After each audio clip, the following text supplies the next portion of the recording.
অলপ ৰাস্তাটো এৰি দিয়ক।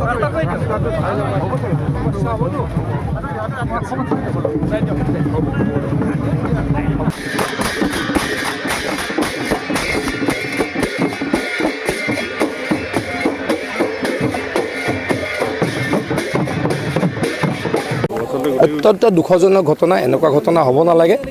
আৰু ইতিমধ্যে যোনে এই অবৈধ খননত জড়িত তেখেতলোকৰ বিৰুদ্ধে কঠোৰ ব্যৱস্থা হাতত লোৱা হৈছে। মুখ্যমন্ত্ৰী ডাঙৰীয়াই অহৰ্নিশে এই বিষয়ে তদাৰক কৰিছে আৰু ভৱিষ্যতে যে তেনেকুৱা ঘটনা নহয় তাৰ কাৰণে আমি সকলোকে সচেতন হ'বলৈ আহ্বান জনাইছোঁ। যোৱা লোকসভা নিৰ্বাচনত মই লৈ খাবলৈ পঞ্চায়তলৈকে আহিছিলোঁ আৰু সেইদিনাখন ৰাইজে কৈছিলে যে ইয়াতে এটা মথাউৰি বনাব লাগে।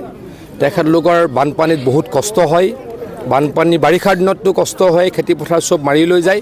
আৰু সেইদিনাখনেই প্ৰতিশ্ৰুতি দিছিলোঁ যে অহা 6-7 মাহৰ ভিতৰত এই মথাউৰিটো বান্ধিম। আজি এই মথাউৰিটো বন্ধাৰ কাৰণে ধনৰ আবণ্টন দিলোঁ, আমি টেণ্ডাৰো দিলোঁ, টেণ্ডাৰ পালে আৰু কামো আৰম্ভ কৰিছে বা আজি আৰম্ভ কৰিলোঁ। অত্যন্ত সুখী হৈছোঁ প্ৰতিশ্ৰুতি দিয়া মতে কাম কৰিবলৈ পাই। আৰু ইয়াৰ ফলত যথেষ্ট মানুহ উপকৃত হ'ব। প্ৰায় 10,000 ভোটাৰ হ'লে 20,000 মান মানুহ হয়।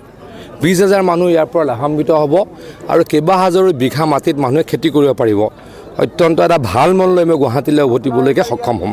ঠিক আছে, চাওক, যিসকলে কাম নকৰে তেখেতলোকক যদি আমি সহায় কৰোঁ, ভোট দিওঁ, সেই কথা বিচাৰ্যৰ বিষয় হয়নে নহয় আপোনালোকে চিন্তা কৰিব।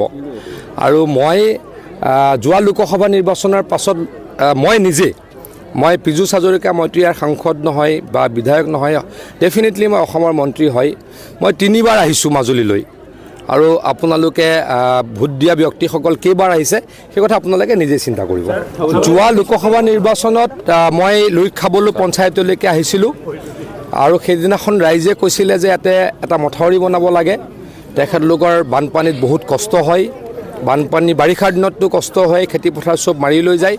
আৰু সেইদিনাখনেই প্ৰতিশ্ৰুতি দিছিলোঁ যে অহা 6-7 মাহৰ ভিতৰত এই মথাউৰিটো বান্ধিম। আজি এই মথাউৰিটো বন্ধাৰ কাৰণে ধনৰ আবণ্টন দিলোঁ, আমি টেণ্ডাৰো দিলোঁ, টেণ্ডাৰ পালে আৰু কামো আৰম্ভ কৰিছে বা আজি আৰম্ভ কৰিলোঁ। অত্যন্ত সুখী হৈছোঁ প্ৰতিশ্ৰুতি দিয়া মতে কাম কৰিবলৈ পাই। আৰু ইয়াৰ ফলত যথেষ্ট মানুহ উপকৃত হ'ব। প্ৰায় 10,000 ভোটাৰ হ'লে 20,000 মান মানুহ হয়। 20,000 মানুহ ইয়াৰ পৰা লাভান্বিত হ'ব আৰু কেইবা হাজাৰো বিঘা মাটিত মানুহে খেতি কৰিব পাৰিব। অত্যন্ত এটা ভাল মন লৈ মই গুৱাহাটীলৈ উভতিবলৈকে সক্ষম হ'ম।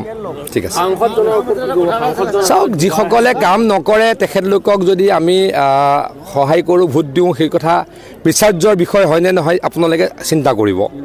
আৰু মই যোৱা লোকসভা নিৰ্বাচনৰ পাছত মই পীযুষ হাজৰিকা, মইতো ইয়াৰ সাংসদ নহয় বা বিধায়ক নহয়, ডেফিনেটলি মই অসমৰ মন্ত্ৰী হয়।